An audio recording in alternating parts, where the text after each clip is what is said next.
মিঠাপা, আমরা কি বাংলাদেশে যাইতে পারবো নাকি কিডনি বেচে আমাদের আবারও এই ব্যাংকক থেকে বাংলাদেশে যাইতে হবে, না লঞ্চে হয়ে যাবো আমরা? টাকা পয়সা তো সব আমরা কসমেটিক কিনে শেষ করলাম।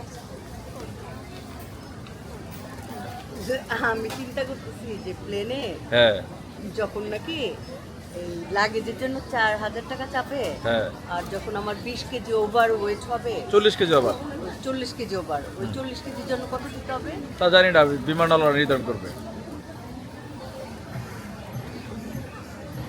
তুমি তো লাগেজ নিয়ে আসো আপা, আমি তো ভাবতেছি আমি যাইতে পারবো কিনা, আমরা কি কিডনি বেচতে হয় কিনা। আমার সে যে পরিমাণ মার্কেটিং করছে, মানুষকে গিফট করব, কাকে কিছুই রাখবো না। কাকে কাকে গিফট করবা, এত মাল কিনছো? আমার সহকর্মীদেরকে আমি অনেক ভালোবাসি, আমার আহা। সহকর্মী। হ্যাঁ, আমি মারা গেলে ওরা বলবে যে একটা মানুষ ছিল। ও ভাবছি এগুলো তোমার ব্যবহারের জন্য কিনছো। না না না না, আমি তো আমার আমার ধারণা চেঞ্জ হয়ে গেছে। না না